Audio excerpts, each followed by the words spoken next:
Bonjour à tous, soyez tous les bienvenus, que vous veniez de près, de loin, pour la première fois. Nous sommes heureux de pouvoir tous nous rassembler ici et pouvoir louer le nom du Seigneur. Alors, ce matin, j'aimerais vous accueillir avec le verset suivant, qui est pour « puis-je ». Alors, je reprends. C'est avec le verset suivant que nous vous accueillons ce matin. Puis je leur ai raconté comment la bonne main de mon Dieu avait reposé sur moi et leur ai reporté les paroles que le roi m'avait adressées. Ils ont dit « Levons-nous et mettons-nous au travail ». Et ils se sont fortifiés dans cette bonne décision. Et j'aimerais remettre ce culte dans la prière.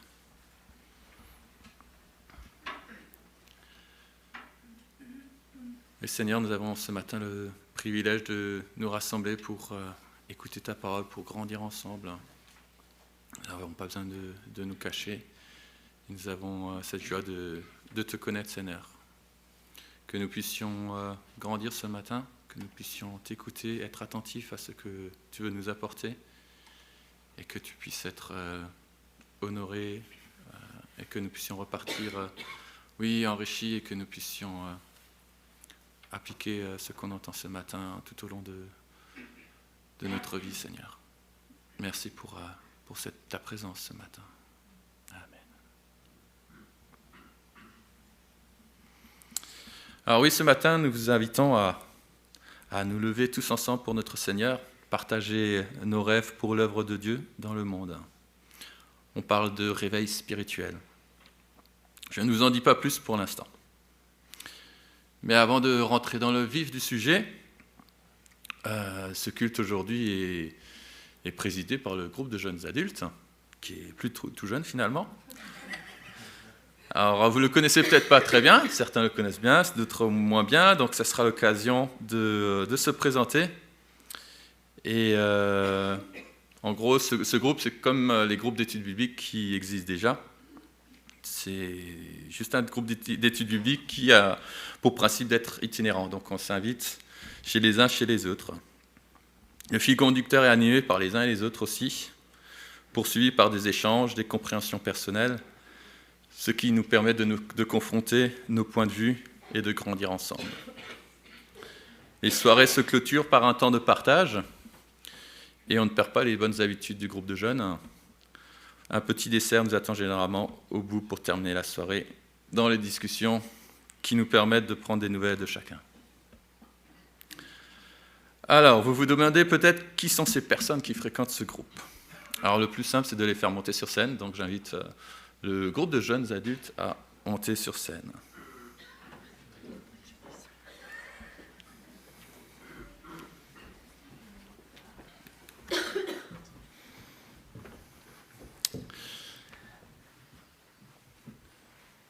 Alors, on va le faire dans l'ordre.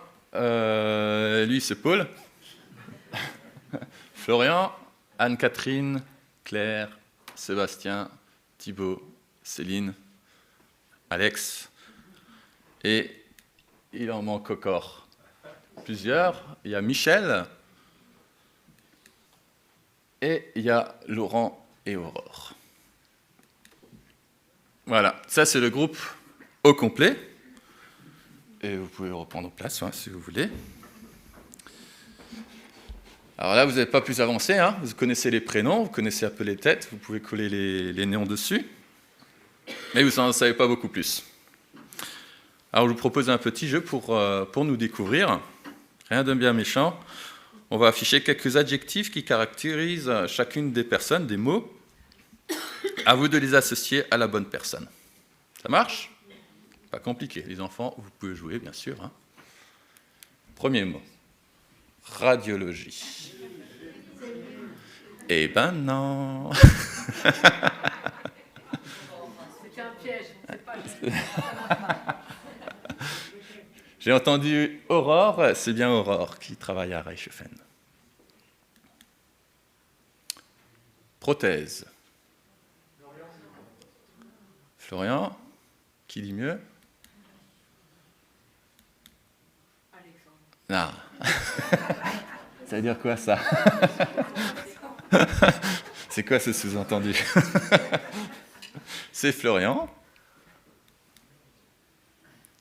Bougie. Alors, qu'est-ce que ça veut dire bougie déjà?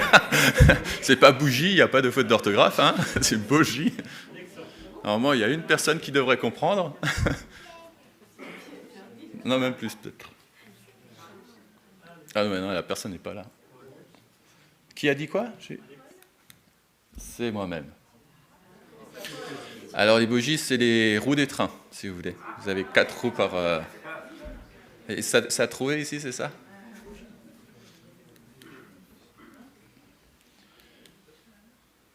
Jeunesse perspective. Laurent. Très bien.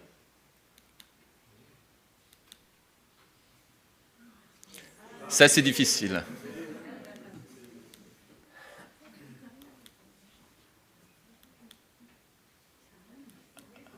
On va y arriver.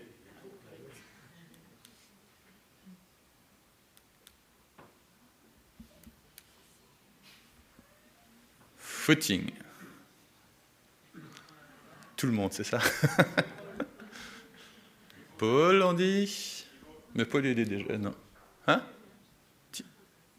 Thibaut? Ah, il ne peut pas, hein?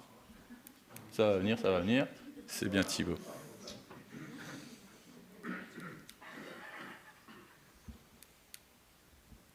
Cinéma.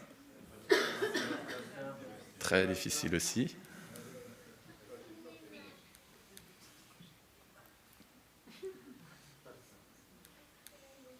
Les photos datent de quelle époque? Ça veut dire quoi? Tu vois avec lui après, hein? Extraverti. Ah, ça direct.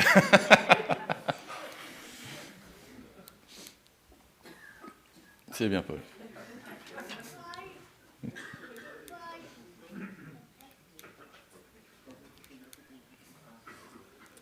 Lunettes. Ouais.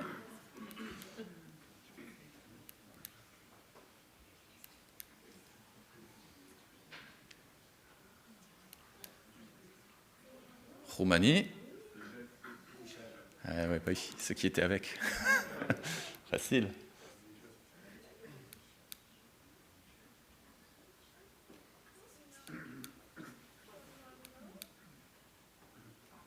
Banque. Argent. Anne-Catherine.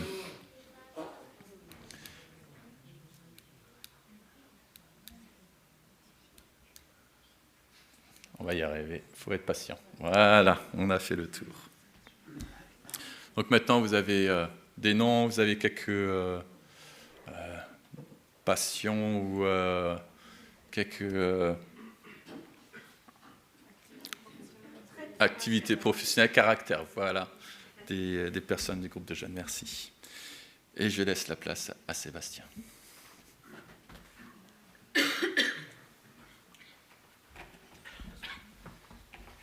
Bonjour tout le monde. Alors, sans réelle transition, je vais faire les annonces, histoire que ce soit fait. Donc, notamment, il y a pas mal de particularités pour cette semaine. Notamment, si vous fiez par rapport au programme du mois, il y a eu quelques petits changements. La première, c'est que cette semaine a lieu la Semaine universelle de la prière. Donc, c'est tous les ans, à cette période. Différentes églises se retrouvent pour prier ensemble. Donc, cette semaine a lieu du 15 au 21. Et dans ce cadre-là, on se retrouve tous mardi à Souls. Donc ça sera à la mairie de Souls, mardi à 20h. Donc on a eu la confirmation ce matin, réunion de prière mardi à Souls. Du fait qu'il y ait cette semaine universelle, il y a également des groupes de maisons qui n'auront pas lieu. Donc contrairement à ce qui est écrit dans le programme, il y aura juste celle de mercredi soir à Merculaire qui est bien maintenue, donc chez Roland et Béatrice. Donc celle de Sparbach ainsi qu'une nouvelle qui va être créée, à savoir celle de Wörth, n'auront pas lieu cette semaine. Par contre, par rapport à cette nouvelle cellule de maison de Wörth, on aimerait quand même savoir qui serait intéressé par cette cellule. Donc, on va mettre une feuille à l'arrière de la salle. Donc, toutes les personnes qui pensent pouvoir participer ou qui souhaitent participer à cette cellule de maison de Wörth peuvent simplement se noter sur la feuille, histoire qu'on sache quand même le nombre de personnes. Voilà, donc ça c'était vraiment les 2 premières annonces. Vendredi 19 a lieu le conseil d'église, 19h et non pas 19h30. Ce sera avec les différents présidents et prédicateurs du culte. Autre annonce importante, c'est dimanche prochain. Donc il n'y aura pas de culte à Wörth, donc ça ne sert à rien de venir ici, il n'y aura personne. Par contre, il y a un culte de l'entente qui est organisé, donc c'est un culte en commun entre toutes les églises de l'entente. Et il n'aura pas lieu à Haguenau, comme c'est écrit dans le journal, on n'avait pas l'info à ce moment-là, mais il aura lieu à Ettendorf. Donc dimanche prochain, à 10h, a lieu un culte en commun de l'entente à Ettendorf. Ça sera la salle polyvalente à 10h. Peut-être afficher un flyer, même si finalement je pense que vous ne verrez pas grand-chose, puisqu'il y a beaucoup d'informations, c'est écrit très petit.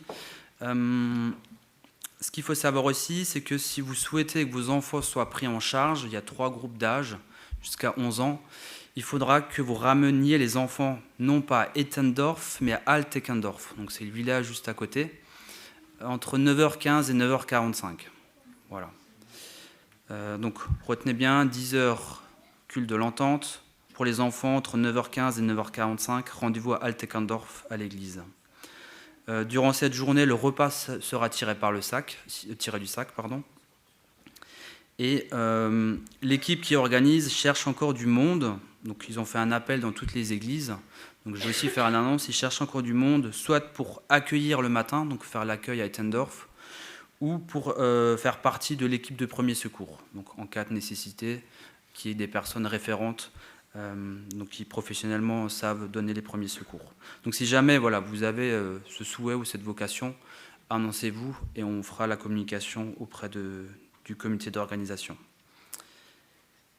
Autre annonce, Francis a peut-être pas terminé, je ne sais pas, mais a beaucoup travaillé sur le système de chauffage, donc déjà un grand merci à lui. Et dans ce cadre-là aussi, on vous invite à ne pas toucher forcément aux différents thermostats. Ils ont été réglés de façon peut-être la plus optimale, des affichages aussi mis en place. Donc voilà, évitez peut-être chacun de toucher le thermostat pour dérégler le système de chauffage. Ma mère aussi une annonce. Je sais...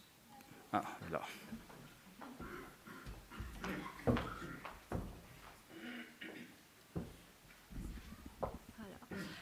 Sabaïdi. Ça veut dire bonjour là-haut. Donc, moi, je vais vous donner les salutations de Pascal. Pascal, donc, la fille d'Henri et Annie, qui habite le Laos depuis un certain nombre d'années. Et on a eu cette grande joie de pouvoir lui rendre visite en compagnie de Christian, Elisabeth, Patrice et Nadine, qui nous ont accompagnés dans cette aventure. Et donc, on a pu passer un temps béni avec Pascal. On a pu avoir beaucoup d'échanges. On a pu découvrir ce beau pays qu'elle aime tant, qu'elle chérit tant. On a pu aller à la rencontre des personnes, de la population, des gens très affectueux, comme elle le dit elle-même. Et donc, voilà, c'était vraiment un voyage riche en événements et qui nous a énormément apporté. Pascal va bien et elle vous transmet vraiment toutes ses salutations chaleureuses. Voilà. Merci. Est-ce que j'aurais oublié une autre annonce particulière ? Oui, Jacques.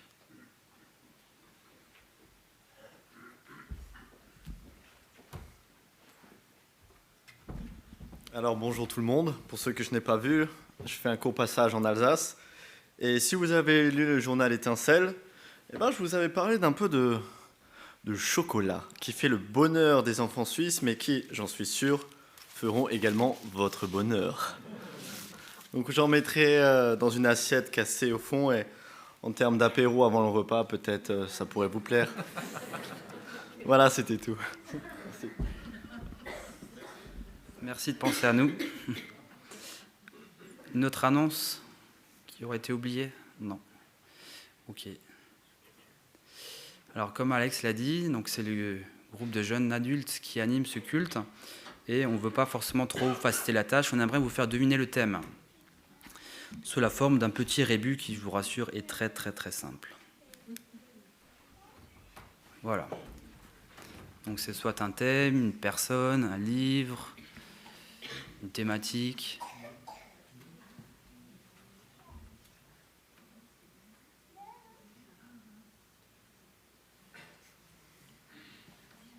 Je pensais que ça serait plus simple. Non. Non.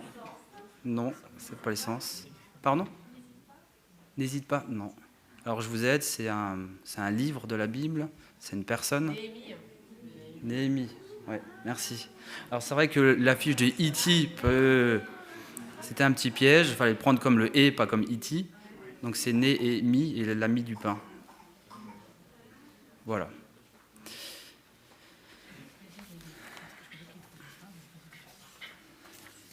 Alors, avec Céline, on va un peu vous donner le contexte de ce livre. Voilà, même si je pense globalement vous connaissez tous plus ou moins bien ce livre. Première question qu'on peut se poser, c'est qui a rédigé le livre de Néhémie ? Alors là, on n'a pas forcément une réponse toute précise, on ne connaît pas l'auteur, mais on remarque quand même que le style est assez autobiographique. Notamment dans le premier chapitre, verset 1, il mentionne que ce sont les paroles de Néhémie, fils d'Hakalia. Et on remarque aussi que tout le récit, donc tout le livre, est écrit essentiellement à la première personne, ce qui laisse quand même à penser que ce serait Néhémie lui-même qui aurait rédigé ce livre.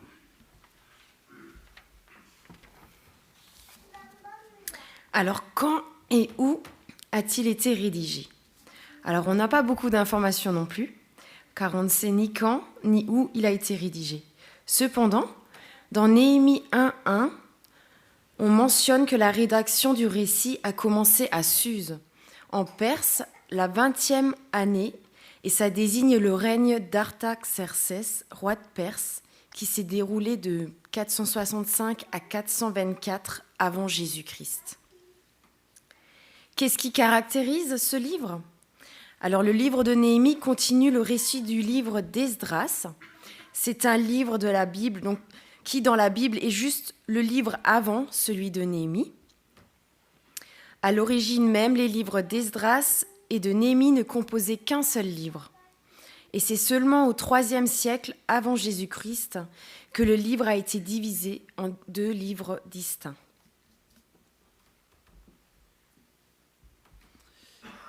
Voilà, mais dans tout ça, de quoi parle le livre de Néhémie ? Donc le livre parle d'une histoire, d'une période très importante des Juifs, qui comprend principalement la reconstruction de la ville et des murailles de Jérusalem, mais parle aussi de la vie spirituelle des Juifs qui sont revenus de captivité. Donc voilà, lorsque les Israélites retournent à Jérusalem après une longue captivité à Babylone, leur ville est en ruine. Ils doivent donc reconstruire les murs, les enceintes de la ville, qui rend aussi les Israélites très vulnérables aux attaques de leurs ennemis. Et c'est finalement Néhémie qui va donner cette impulsion, qui va être le leader et qui va permettre la reconstruction. Alors pourquoi est-ce qu'on s'est attardé, pourquoi est-ce qu'on a étudié ce livre avec le groupe de jeunes adultes ? C'est notamment pour ces 2 aspects, cette reconstruction physique, j'ai envie de dire, mais pas seulement. C'est que Néhémie voulait aussi édifier spirituellement et amener peut-être son peuple à grandir encore plus. Et Néhémie incarnait aussi de nombreuses qualités qui nous ont particulièrement marqués. C'est quelqu'un qui était humble, déterminé, confiant dans la volonté de Dieu. Il était disposé à prendre l'initiative. Il est plein de foi, sans crainte, obéissant et juste.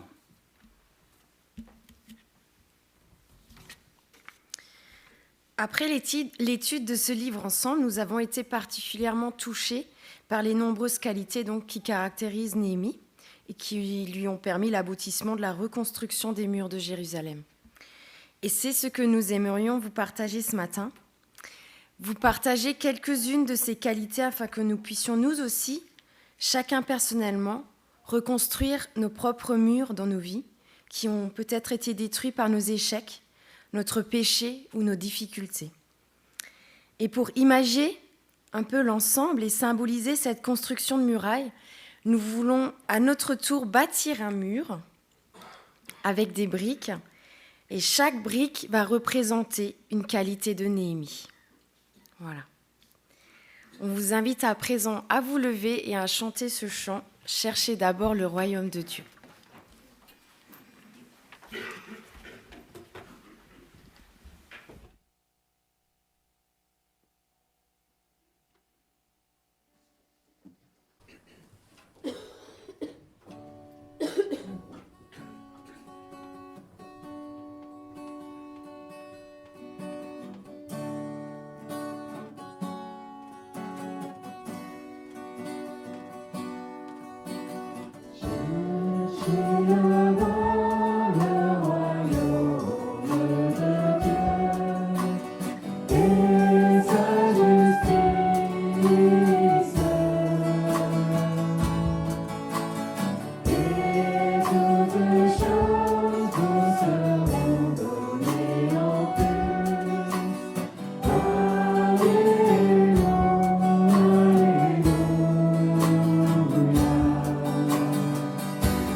La première caractéristique de Néhémie qui nous a marqué durant notre étude était sa compassion.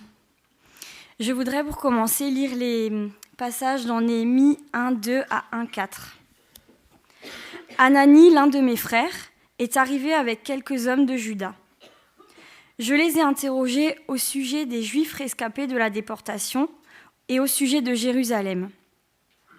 Ils m'ont répondu: les rescapés de la déportation se retrouvent là, dans la province, au comble du malheur et du déshonneur.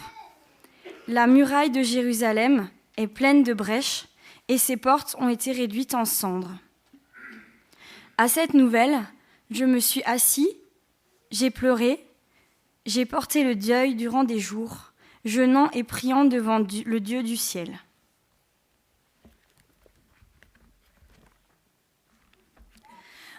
On remarque dans ce passage deux attitudes de Néhémie qui peuvent être un exemple pour nous et dont nous pouvons nous inspirer dans notre vie de tous les jours. D'abord, on voit que Néhémie se préoccupe des autres parce qu'il demande des nouvelles.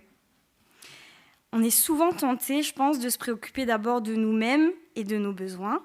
C'est un peu naturel, je dirais. Mais moi, je sais que surtout quand je ne suis pas en forme, je ressasse beaucoup mes problèmes, je me replie sur moi au lieu de me soucier des autres. Mais plus encore, Néhémie ne se contente pas juste de demander des nouvelles, puisque lorsqu'il apprend la situation, il s'assoit, il pleure, il porte le deuil, il jeûne et il prie. Il se laisse en fait toucher par la situation qu'on lui décrit, et pourtant qui ne le concerne pas vraiment de près, puisque géographiquement, il est assez loin quand même de Jérusalem.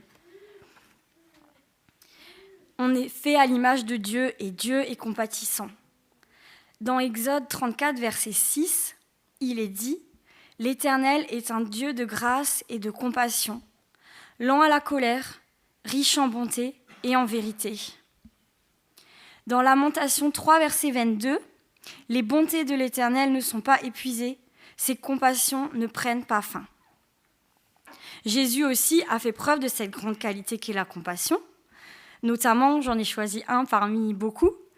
Dans l'événement relaté en Matthieu 15, verset 32, Jésus appela ses disciples et leur dit « Je suis rempli de compassion pour cette foule, car voilà 3 jours qu'ils sont près de moi et ils n'ont rien à manger.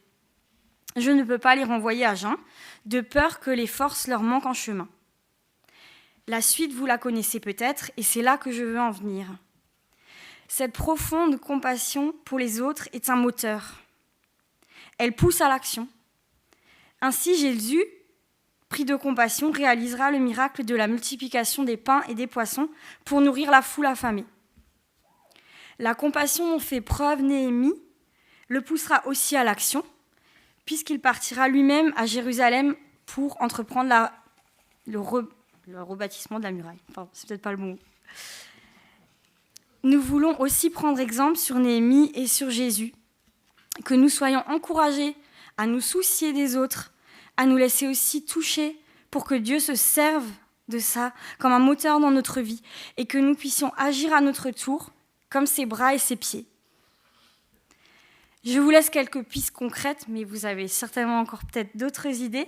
Ça peut être simplement écouter quelqu'un sans juger, oser aller parler à quelqu'un qui est seul ou quelqu'un qui est dans la rue, s'engager dans une association ou toute autre action que Dieu pourrait vous mettre à cœur. Pour finir, je voulais rappeler encore le sacrifice ultime qui a été fait pour nous sauver. Même dans les pires souffrances, Jésus a continué à avoir compassion de nous. Il a dit, alors qu'on le menait à Golgotha pour être crucifié, « Père, pardonne-leur, car ils ne savent pas ce qu'ils font. » Luc 23, verset 40. Et pour rappeler ce sacrifice, je vous propose de prendre le chant « Sola Gratia ».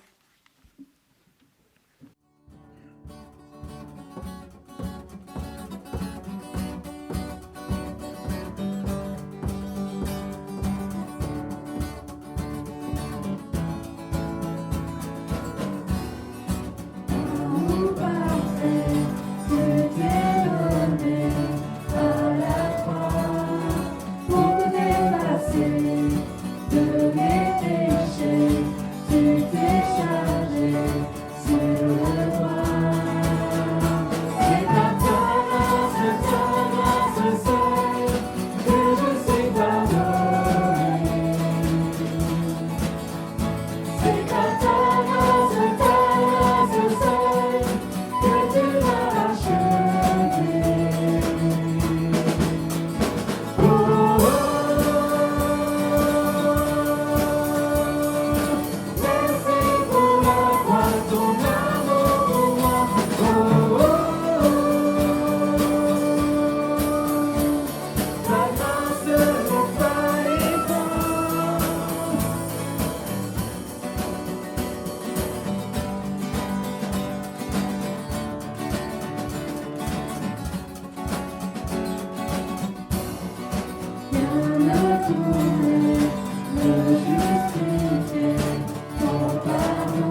Vous me voyez un peu beaucoup, mais rassurez-vous, après j'ai fini. Hein.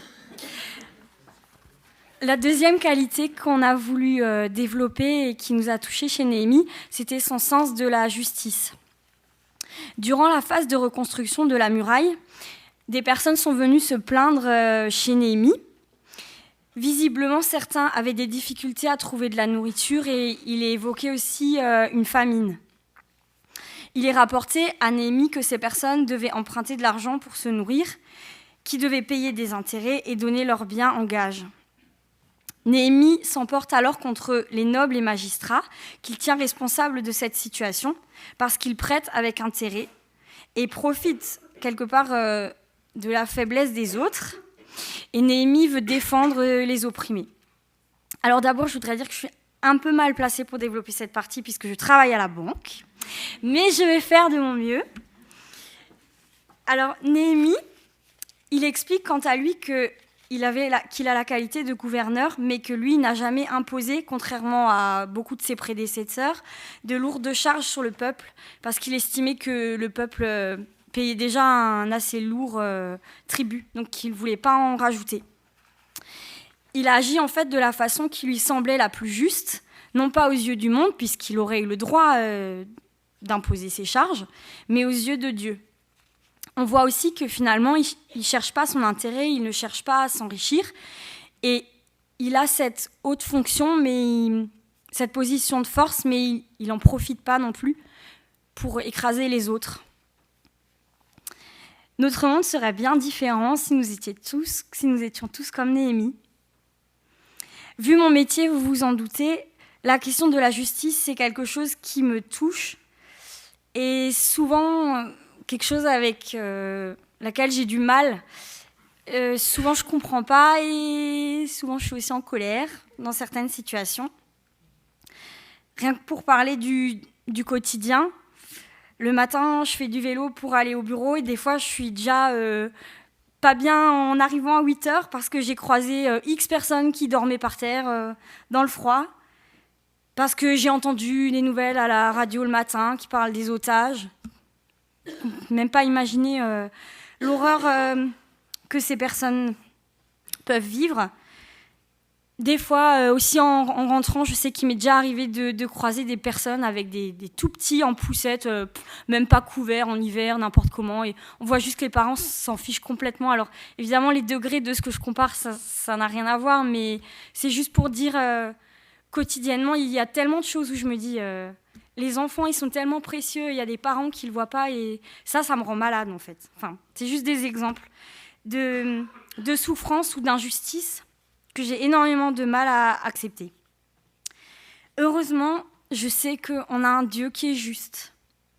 En Psaume 89, verset 15, il est dit « La justice et le droit forment la base de ton trône. La bonté et la vérité sont devant toi. » Il ne s'agit pas d'une justice humaine imparfaite que nous connaissons. Il s'agit d'une justice parfaite, sans favoritisme, sans faille, équitable et intègre. Bref, moi j'avoue, je ne sais pas comment c'est possible, parce que j'ai beau tourner le truc dans tous les sens dans ma tête, humainement, je ne vois pas comment ça pourrait exister. J'ai du mal à l'imaginer. Pourtant, Dieu agit, pas toujours tout de suite, ni de façon écrasante, car il nous aime et nous laisse aussi pleinement libres de nos choix. Il ne s'impose pas. J'ai toutefois la certitude que, ultimement, ces situations injustes seront dépassées, parce que nous attendons, conformément à sa promesse, un nouveau ciel et une nouvelle terre où la justice habitera. 2 Pierre 3, verset 13. Alors, heureux ceux qui ont faim et soif de justice, car ils seront rassasiés. Matthieu 5, verset 6. Comme Néhémie, prenons dès maintenant le parti de faire notre possible pour agir de la façon la plus juste possible, en gardant à l'esprit, comme nous l'avons chanté avant, que nous ne serons jamais parfaits, mais que nous aurons toujours besoin de sa grâce.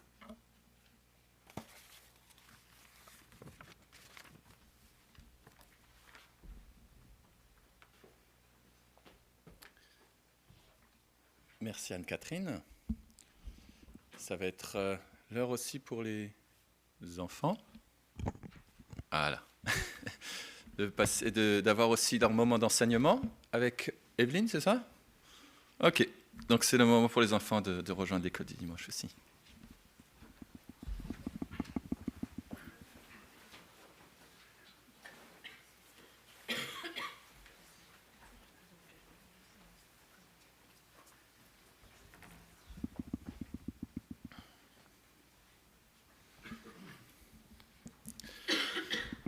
L'obéissance et renoncement à soi.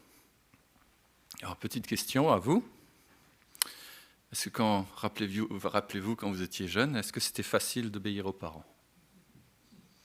Quand ils vous demandent, je ne sais pas, ranger votre chambre ou autre chose. Et maintenant, même question aux parents. Hein. Est-ce que c'est facile pour vous de remettre en question vos convictions lorsque quelqu'un n'est pas d'accord avec vous? Que ce soit au quotidien, que ce soit votre conjointe, au travail. Alors, ce n'est pas toujours évident, même pas naturel, car on est bien dans ces idées confortables qui ne bousculent pas notre zone de confort. Néhémie, lui, dans ce chapitre 2, sentait que quelque chose lui manquait. Comme ça a été évoqué auparavant, il pensait à la ville de Jérusalem qui était détruite. Pourtant, il avait une bonne position auprès du roi, sûrement pas mal de privilèges. Quitter ce confort, c'est compliqué. Mais il était convaincu que le Seigneur, qui est au-dessus de tout dans son cœur, l'envoie dans cette mission de reconstruction de Jérusalem. Alors, pas évident, il était à Suse. Donc, pour restituer, c'est en Irak actuellement, aux côtés du roi. Et pour se rendre à Jérusalem, alors j'ai regardé sur Google Maps, c'est 12 jours de marche. Alors, vous oubliez la voiture électrique, le train ou encore l'avion. Tout ça se fait à pied. Il faut vraiment être bien motivé, bien être convaincu pour faire 12 jours de marche. Tout ça pour le Seigneur. Plus de privilèges, plus de confort. Les dangers du voyage. Comment serait-il accueilli là-bas? Comment devra-t-il s'y prendre pour aborder ce chantier? Le matériel et plein d'autres questions. Des doutes et des questions, il devait sûrement en avoir pas mal. Mais il obéit au Seigneur. Il renonce à ses besoins personnels pour aller là où le Seigneur l'envoie. Alors, quelle application pour nous aujourd'hui? Vous avez sûrement des défis aussi. Peut-être pas faire 12 jours de marche, mais d'autres convictions que vous essayez de repousser loin de votre esprit parce qu'elles ne vous arrangent pas. Dieu ne vous laisse pas sans ressources pour passer ce cap. Avant tout, il nous a laissé la prière. Parlez-lui. Il n'attend que ça. Il vous donnera également le courage et les ressources nécessaires, car ce sera son plan pour vous. Les frères et les sœurs qui nous entourent, l'Église, et bien sûr la parole. Alors voilà une belle caractéristique de Néhémie que nous pourrions appliquer à notre vie. Renoncer à soi-même et obéir à Dieu.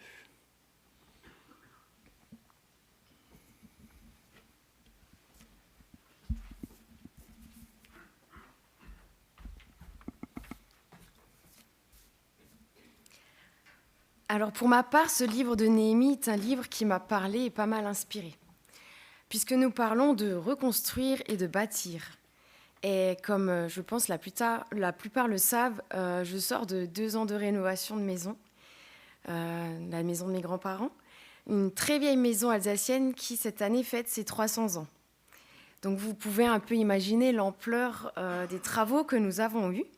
D'autant plus qu'avec mon père, nous avons dû tout arracher, ou quasiment, pour ne laisser que les murs extérieurs et la toiture. Et vous savez quelle a été la partie du chantier qui m'a le plus plu, où j'ai pris le plus de plaisir, entre guillemets? La chambre à coucher. Démolir. C'était la phase de destruction. Donc casser les murs, les plafonds, enlever le vieux, entre guillemets. Et cela me ramène un peu au thème de ce matin aussi. Parfois, dans notre vie, nous devons aussi, nous aussi, commencer par détruire pour mieux reconstruire. Je m'explique. Dieu nous demande parfois de laisser de côté certaines choses, de nous débarrasser de certaines choses dans nos vies peut-être, pour le suivre et pour pouvoir bénéficier de ses bénédictions et surtout de ses richesses. Alors je pensais que détruire était simple, mais je me suis vite rendue à l'évidence que si nous n'avions pas eu les bons outils, nous aurions eu du mal parfois. Et cela m'a souvent demandé de l'effort physique, mais aussi du mental, malgré l'aide des outils. Et c'est la même chose dans nos vies. Il m'arrive de dire que être chrétien me coûte. Oui, ça me coûte, me demande un effort parfois de renoncer, de laisser de côté, de dire non à certaines choses de ce monde, quand cela serait si facile de dire oui, mais où nous savons pertinemment que ce n'est pas selon les enseignements de Dieu.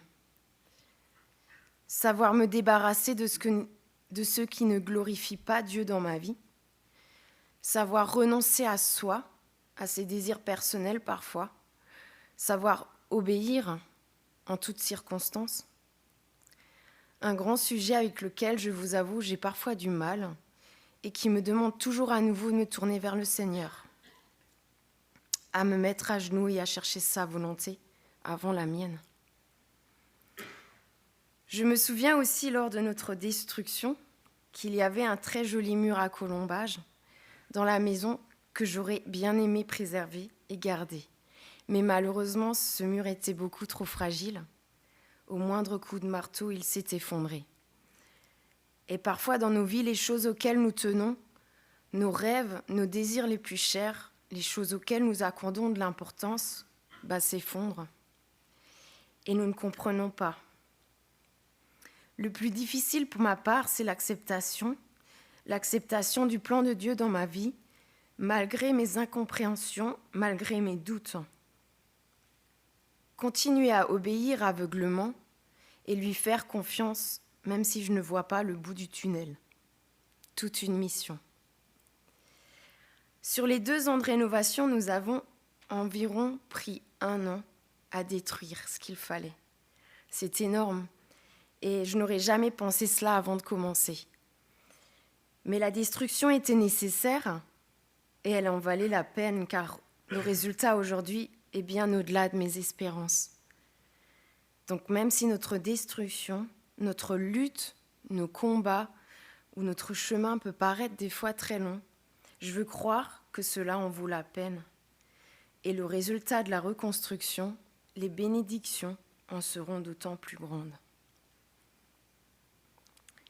Je vous invite à présent à nouveau à vous lever pour prendre 2 chants.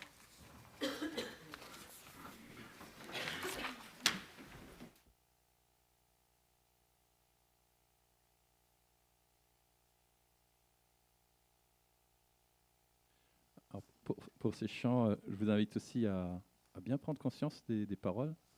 C'était pas prévu, hein, c'était une discussion que j'ai eue avec Catherine encore la semaine dernière. Il y a des chants qui sont parfois très parlants, compliqués à chanter si on écoute bien les paroles. Alors faites les vôtres ou un objectif et que nous puissions louer le Seigneur dans ce sens-là.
un des éléments qu'on voit dans le livre de Néhémie, c'est sa vie de prière.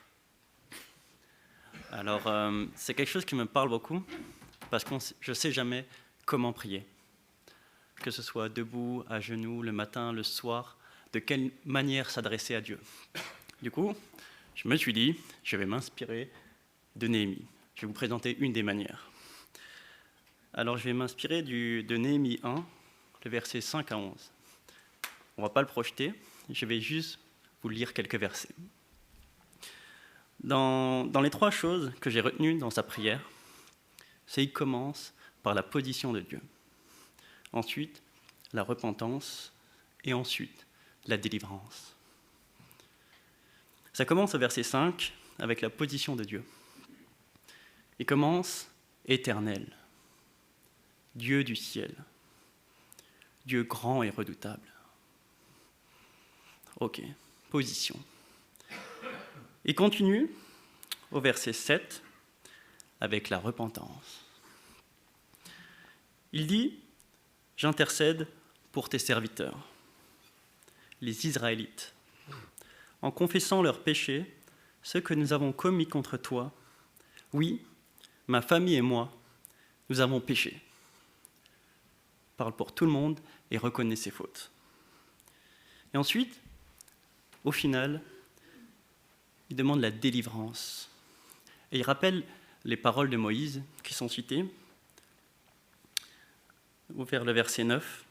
« Mais si vous revenez à moi, si vous respectez mes commandements et les mettez en pratique, alors même si vous êtes exilés à l'extrémité du ciel, je vous rassemblerai à l'endroit que j'ai choisi pour y faire résider mon nom. » Encore plus loin, il demande « Donne du succès à la démarche de ton serviteur. »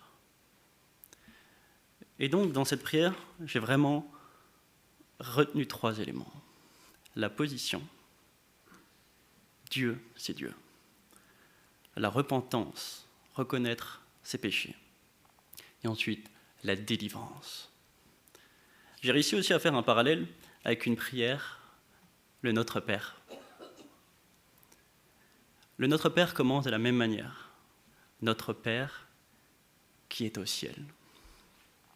Il y a la repentance, pardonne-nous nos offenses. Et il y a la délivrance, délivre-nous du mal. C'est une manière de prier.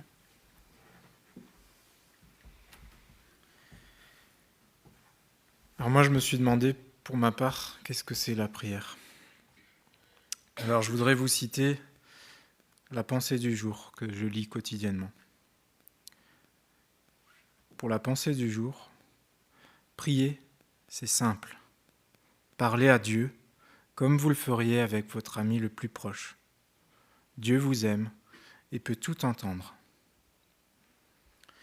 Alors pour moi, ces 3 phrases résument très bien ce qu'est prier. Tout d'abord, prier, c'est simple. C'est accessible à tous, n'importe quand, n'importe où. Il n'y a pas besoin d'avoir de téléphone, de réseau, un abonnement quelconque, et en plus c'est illimité.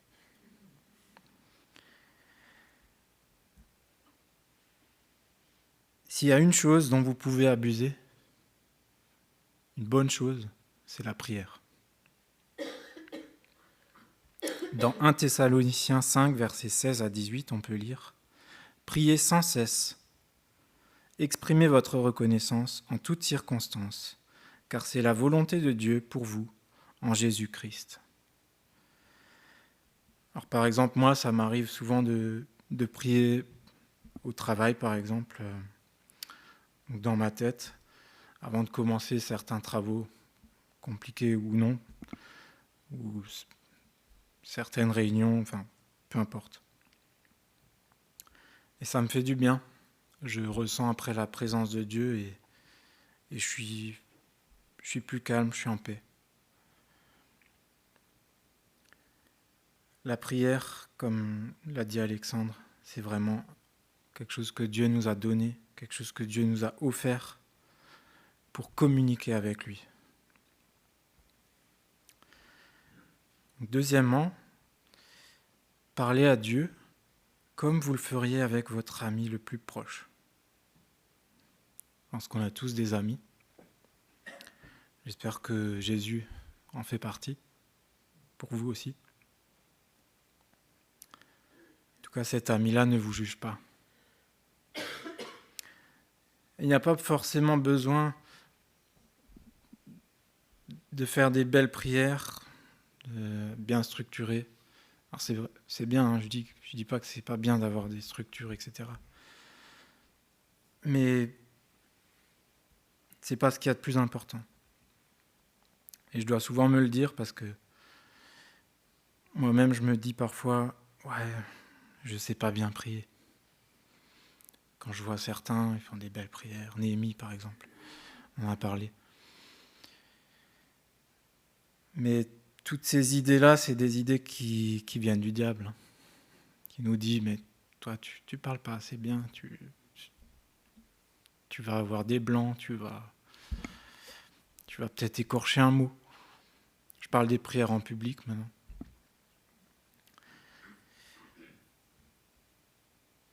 Et ouais.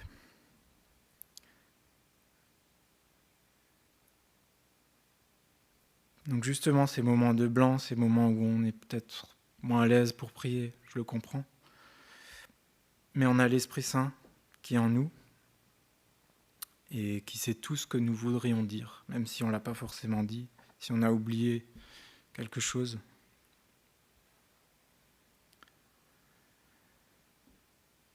Et donc, troisièmement, Dieu nous aime et peut tout entendre.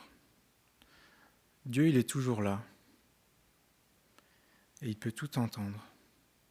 On peut se décharger sur lui de nos problèmes, de nos soucis et tout déposer devant la croix au nom de Jésus. Oui, Jésus est notre ami, un ami fidèle et tendre, toujours prêt à nous entendre, à répondre à notre cri. Vous l'avez reconnu, le chant « Quel ami fidèle et tendre » que nous allons prendre maintenant. Puis après ce chant, nous aurons un moment de prière libre.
Oui, merci Seigneur pour cet ami fidèle et tendre que tu nous as donné. Ton Fils, Seigneur, qui est mort pour nous à la croix, Seigneur. Seigneur, nous avons entendu tellement de choses ce matin. Seigneur, aide-nous à les mettre en pratique. Oh oui, Seigneur, tu sais, c'est la chose la plus difficile, Seigneur, de mettre tout ce que nous entendons en pratique, Seigneur, pour l'avancement de ton règne et pour ta gloire, Seigneur. Merci pour ta présence parmi nous. Que ton esprit parle à nos cœurs, Seigneur, et suscite en nous, Seigneur, ce courage de pouvoir témoigner de ta gloire. Amen.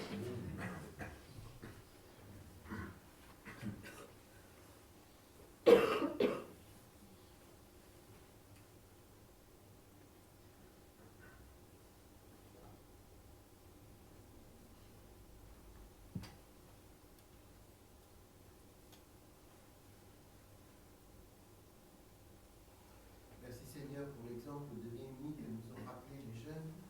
Merci parce que c'était un homme de compassion, un homme sensible, un homme obéissant aussi à tes directives. C'est un homme qui s'est laissé transformer par toi et qui a mis en pratique les sentiments que tu lui as donnés pour la ville de Jérusalem, pour le peuple qui était dans la souffrance.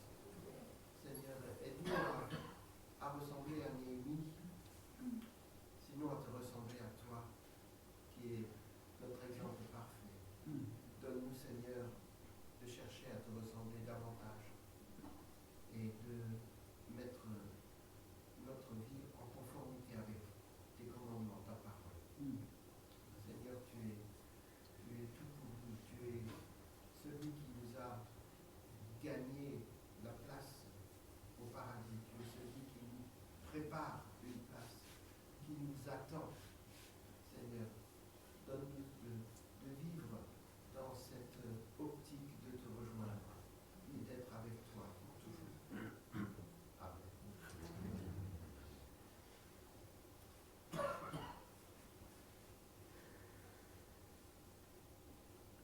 Je te remercie Seigneur parce que tu es le bon berger, parce que tu guides nos pas, tu es toujours présent sur nos chemins de vie. Et je te remercie pour les adultes jeunes qui participent ce matin et qui se sont rencontrés pour échanger. Je te remercie pour ces temps d'échange, pour ta présence lors de ces temps d'échange. Je te remercie aussi pour les temps de réflexion personnelle que chacun, chacune a eu, et parce que tu étais aussi présent dans ces moments-là, ces moments de réflexion, de méditation, d'expression des émotions.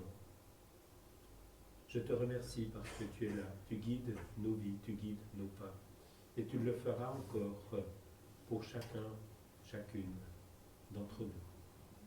Nous glorifions tous ensemble ton nom. Amen.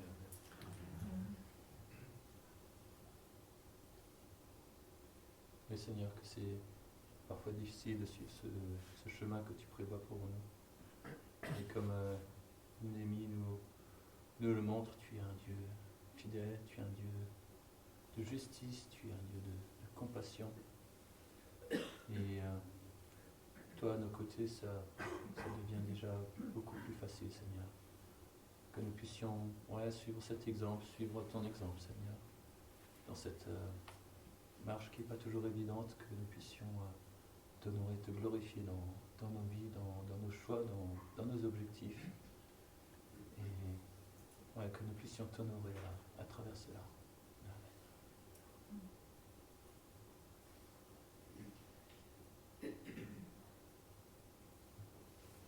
Seigneur, merci de ce que nous pouvons nous présenter ce matin tous ensemble. Nous sommes jeunes ou moins jeunes devant toi, parce que tu nous aimes tous d'un amour inconditionnel. Seigneur, nous n'avons pas besoin de paraître, tu nous connais, tu connais notre cœur, tu connais qui nous sommes, Seigneur, et tu connais aussi nos faiblesses. Tu sais même pour prier, nous avons besoin de toi. Seigneur, comme ça a été rappelé, des fois nous ne savons pas comment prier.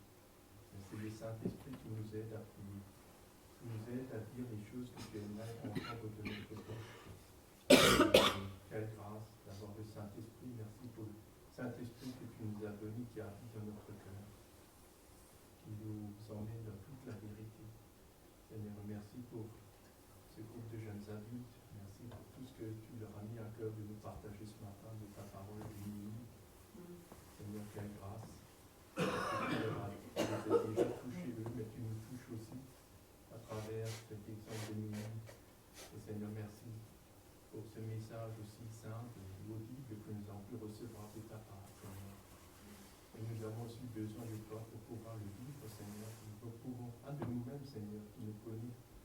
Seigneur, nous sommes si faibles, mais nous avons besoin de ta force. Besoin de ce que toi, tu nous aides à pouvoir le vivre, Seigneur, avec ta grâce. Seigneur, et merci pour l'aide précieuse que tu es toujours à nos côtés, que tu es aussi à côté de tous ces jeunes adultes qui sont là ce matin et qui réjouissent notre cœur de la manière dont ils peuvent progresser avec toi et aller de l'avant, Seigneur. Que tu les bénisses avec nous tous ici, Seigneur, et vraiment un bon parfum puisse monter vers toi dans ce lieu, Seigneur. Amen.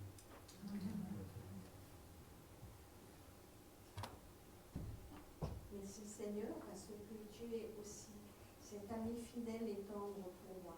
Parce qu'un jour, j'ai pu ouvrir la porte de mon cœur alors que tu y as frappé. Parce qu'un jour, je t'ai laissé rentrer dans ma vie. Parce que chaque jour, je peux marcher avec toi. Et quand je quitte le chemin, tu es là pour me ramener, pour me parler, pour me pardonner.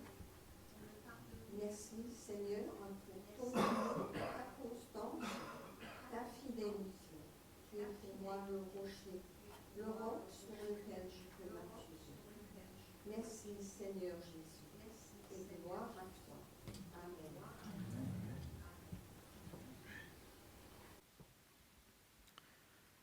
Oui, merci Jésus, parce que tu es notre ami.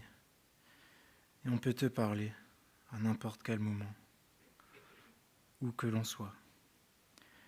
Oui, tu es toujours là, même dans les moments difficiles, prêt à nous tendre la main pour nous relever et nous fortifier. Merci pour ton esprit, pour ton amour infini et ta fidélité. Amen.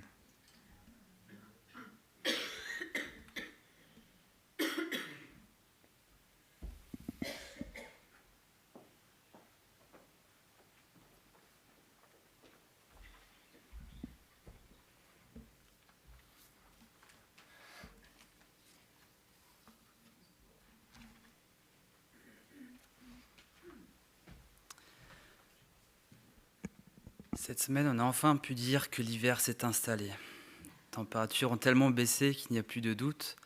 Et si vous avez vraiment un doute, je pense que vous pouvez aller voir les Luxe, mes parents, ils vont vous confirmer qu'on est bien en hiver, qu'il fait bien froid. Alors c'est vrai que cette semaine, ce sont les températures bien fraîches. Les semaines précédentes, on avait beaucoup de vent. Même si avec le vent, on a été plutôt bien épargné, même si notre département était quand même de temps en temps en vigilance jaune. Et personnellement, moi, quand il y a beaucoup de vent, je suis toujours pas très rassuré à la maison, puisqu'on habite dans une impasse, on n'a pas de voisins à notre droite, ce qui fait qu'on est relativement exposé, et ce qui fait aussi que les tuiles, des fois, peuvent être amenées à se déplacer. Donc voilà, je ne suis pas toujours rassuré. Donc les vents violents peuvent faire des dégâts, même si ici, ce sont plus des dégâts matériels. Mais il existe aussi d'autres types de vents qui peuvent aussi faire des dégâts. Et là, je vais faire le parallèle avec notre propre vie, où par moments aussi on peut se retrouver au sein d'une tempête, on peut se retrouver face à des vents violents. Vous l'avez compris, ici les vents que je veux dire, c'est plus pour imager la difficulté, les obstacles que l'on peut rencontrer. Et on peut dire que Néhémie a aussi dû affronter des vents violents, il a aussi dû faire face à bon nombre de difficultés. Et la première question qu'on peut se poser, c'est mais finalement, pourquoi est-ce que Néhémie a dû faire face à des difficultés? Pourquoi est-ce qu'il a dû faire face à des vents violents?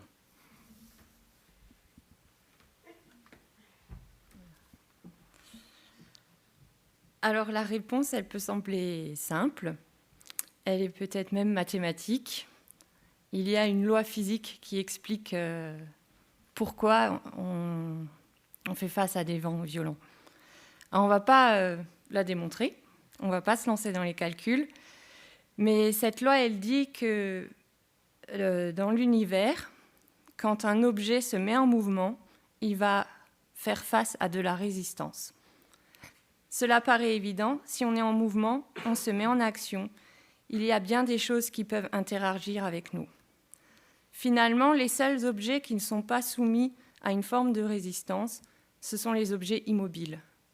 Plus on reste statique, immobile, moins on a de risques à être exposé à des difficultés. C'est la même chose avec la foi chrétienne. Lorsque vous vous mettez en œuvre de façon concrète, vous allez rencontrer de l'adversité. Il faut s'y attendre.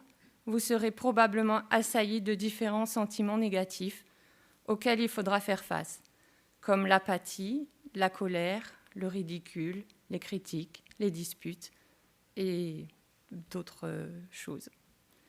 C'est ce qui est arrivé à Néhémie.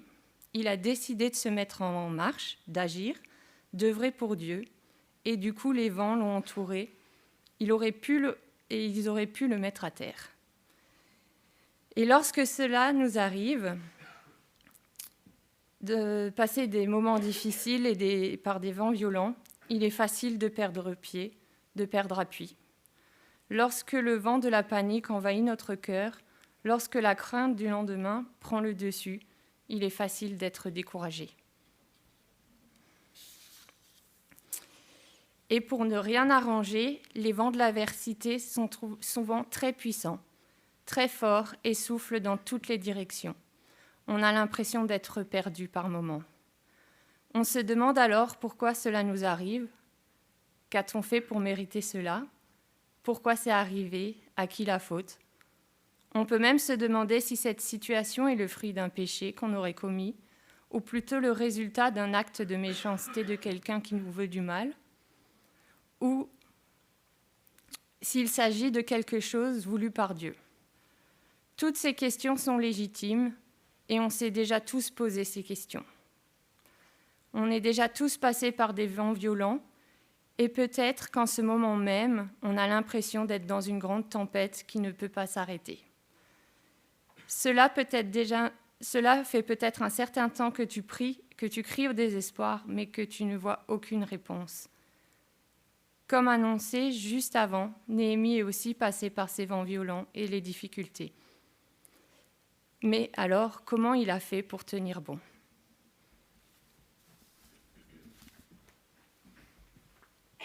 Donc on a pris quelques exemples du livre de Néhémie. Il y en aurait bien d'autres, mais quelques exemples qui nous ont marqués, qui montrent vraiment ses réactions face à ces vents violents, face à ces difficultés. Un exemple, dans le chapitre 6, on voit que Néhémie ne craint pas face aux calomnies. Au verset 8, il est écrit, donc c'est Néhémie qui parle, « J'ai fait répondre à Sanballat. Il n'y a rien de vrai dans ces rumeurs dont tu parles, c'est toi qui les inventes de toutes pièces. Tous ces gens voulaient nous effrayer. Ils se disaient, ils baisseront les bras et le travail ne se fera pas. Maintenant, mon Dieu, fortifie-moi. » Donc on voit que malgré des accusations qui sont injustifiées, Néhémie ne se détourne pas de sa mission, mais il dit au contraire, Dieu, fortifie-moi. Et on peut se poser la question pour nous aussi, comment est-ce qu'on réagit lorsqu'on est face à une accusation qui n'est pas justifiée, un peu l'injustice. Est-ce que ça nous détourne de notre mission ? Est-ce que ça nous fait changer d'avis ? Est-ce qu'on perd pied ?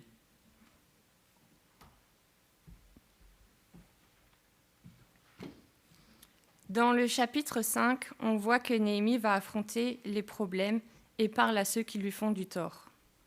Au début du verset 6, on peut lire « J'ai été très irrité en prenant connaissance de leurs plaintes et de ces faits, et j'ai pris la ferme décision d'adresser des reproches aux nobles et aux magistrats. » Et au verset 9, j'ai ajouté « Ce que vous faites n'est pas bien. Ne devriez-vous pas marcher dans la crainte de votre Dieu, ne serait-ce que pour éviter les insultes des nations qui nous sont hostiles ?» Donc Néhémie, il a le courage d'aller parler à ceux qui lui font du tort. Et est-ce que c'est aussi le cas pour nous ? Est-ce qu'on ose reprendre quelqu'un qui nous a fait du tort, même si c'est quelqu'un qui nous est proche, un chrétien également ? Et dans les autres chapitres, on voit aussi que Néhémie ne se laisse pas déstabiliser face aux difficultés, que ce soit des mensonges, des moqueries, l'intimidation. Chapitre 2, verset 19. Ils se sont moqués de nous et nous ont traités avec mépris. Ils ont dit, mais que faites-vous donc? Seriez-vous en train de vous révolter contre le roi? Et Néhémie répond au verset 20, je leur ai fait cette réponse. C'est le Dieu du ciel qui nous donnera le succès, et nous, ses serviteurs, nous allons nous lever et nous mettre au travail. Quant à vous, vous n'avez ni part, ni droit, ni souvenir à Jérusalem. Donc on voit que Néhémie sait répondre de façon juste et reste intègre dans son cheminement. On peut se poser la question, comment nous, dans notre quotidien, dans la vie de tous les jours, face à nos difficultés, comment est-ce que nous, on peut répondre? Et on aimerait justement vous donner quelques pistes. Je pense que l'une des premières choses à faire, c'est peut-être de voir les choses différemment. On oublie souvent que l'adversité peut aussi nous faire progresser. Et lorsqu'on vit cette adversité, généralement, soit on est anéanti, soit on peut en ressortir grandi. Et la clé, c'est de voir les choses différemment et de ne pas rester bloqué sur le problème. Quelles qu'en soient les apparences, c'est à nous de décider dans notre fort intérieur que nous allons apprendre quelque chose à travers l'épreuve. On peut finalement se dire aussi que l'adversité, c'est la façon que Dieu va utiliser pour attirer notre attention. On peut se dire que l'adversité, c'est le moyen dont se sert Dieu de nous rappeler qu'il nous aime. On peut se dire aussi que l'adversité, c'est la façon par laquelle Dieu va peut-être travailler notre orgueil. L'adversité, c'est le moyen que Dieu utilise pour nous rappeler nos faiblesses.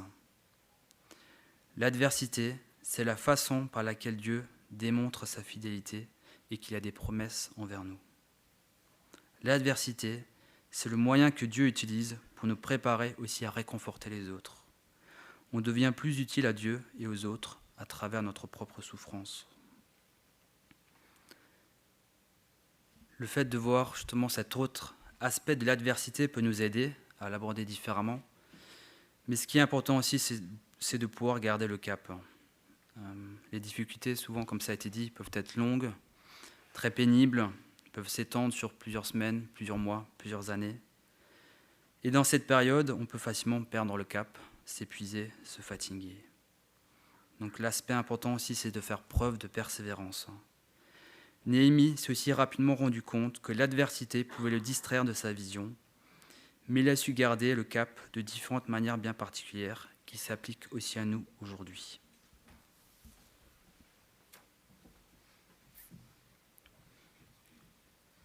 Alors Néhémie, il a persévéré dans son travail. L'adversité peut nous paralyser. Quand quelqu'un n'est pas en forme, il a tendance à ralentir son activité. Si la période de découragement ou de déprime dure, cela peut même aboutir à l'arrêt complet de l'activité. Il nous faut donc persévérer dans le travail lorsque nous faisons face à l'adversité. La réalité de notre monde, c'est qu'il y a toujours un orage potentiel qui couvre quelque part. Nous devons changer de mentalité. Au lieu de faire le dos rond et d'attendre que la tempête se calme, nous devons choisir de travailler dans la tempête. Néhémie a aussi persévéré dans les encouragements. Encourager, cela veut dire donner du courage à quelqu'un. Néhémie s'est efforcé d'encourager son peuple. Tout d'abord, il leur a dit « N'ayez pas peur de ceux qui vous critiquent.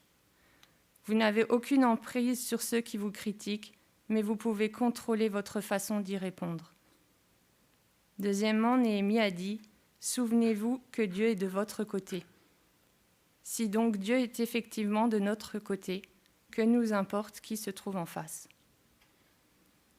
Troisièmement, souvenez-vous du but que vous vous êtes fixé. Si votre but c'est de plaire à Dieu et de faire en sorte que votre vision se réalise, alors gardez courage et gardez le cap. Il a aussi persévéré dans son leadership et dans sa manière de conduire et d'unir son peuple. L'adversité, cela nous amène parfois à porter attention à ceux que nous n'arrivons pas à diriger, au détriment de ceux qui sont réceptifs à notre leadership. Bill Hybels disait « Le nombre de larmes que vous pouvez verser ne peut suffire qu'à un groupe, soit le groupe de ceux qui s'approchent de vous, soit de celui qui s'éloigne de vous. Choisissez donc le groupe pour lequel vous pleurez. En d'autres termes, ne laissez pas les râleurs gérer ni votre emploi du temps, ni vos affaires. Ne les laissez pas gaspiller ce temps précieux que vous devez donner aux priorités aux collaborateurs productifs. Persévérez dans votre leadership. Ces différentes manières peuvent nous aider à faire face à l'adversité, comme c'était le cas pour Néhémie.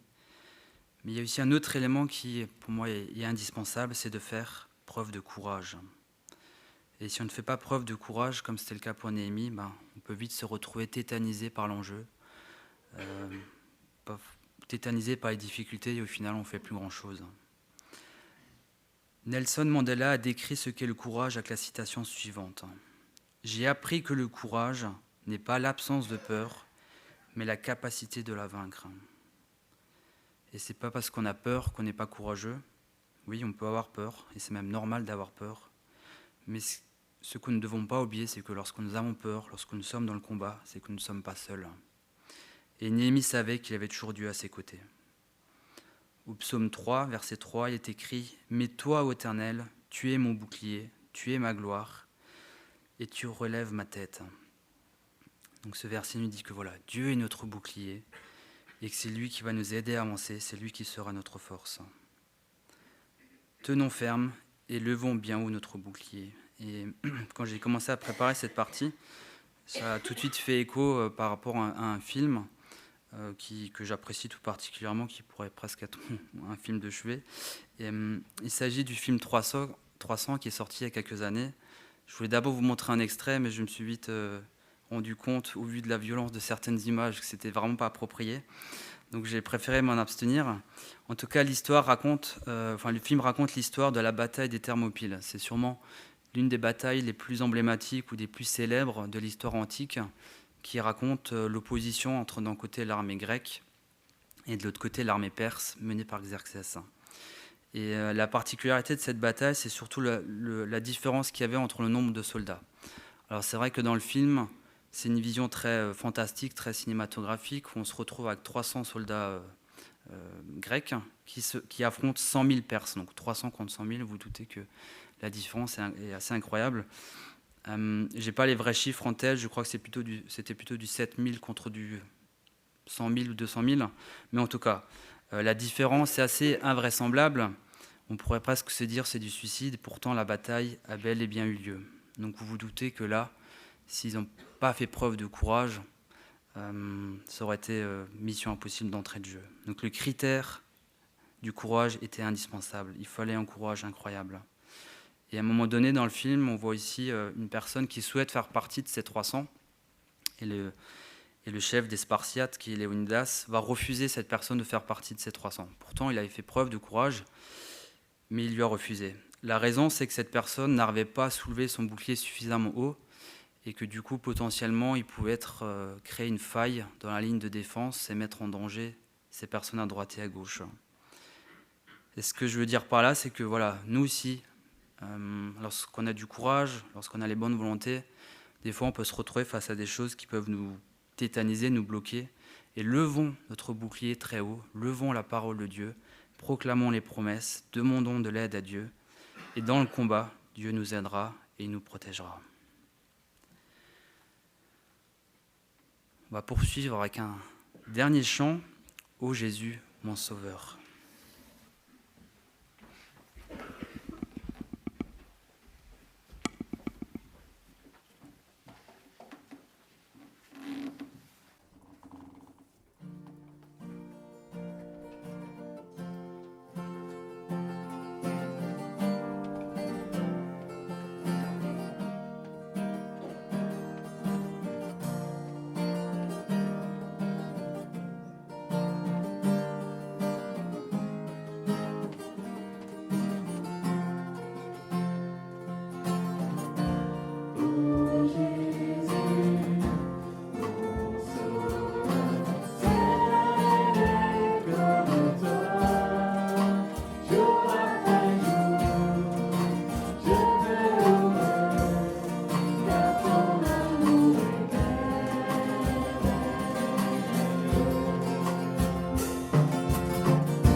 Alors, par l'étude de ce livre, nous avons pu avoir un exemple de dirigeant juste et découvrir la valeur qu'il y a à s'édifier spirituellement.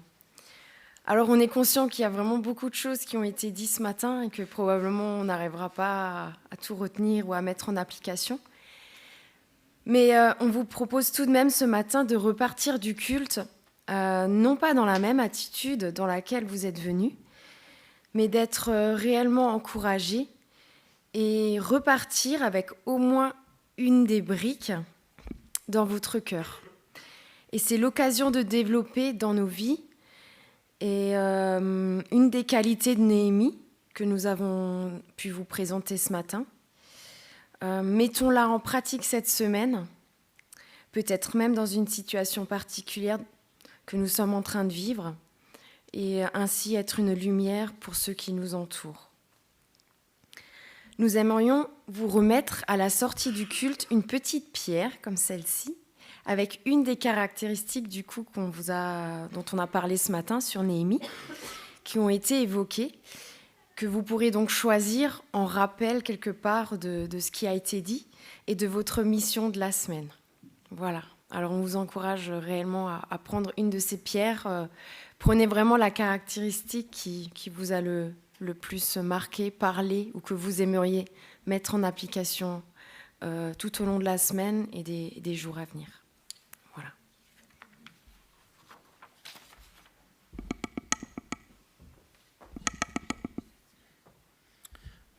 Vous pouvez vous lever pour la bénédiction.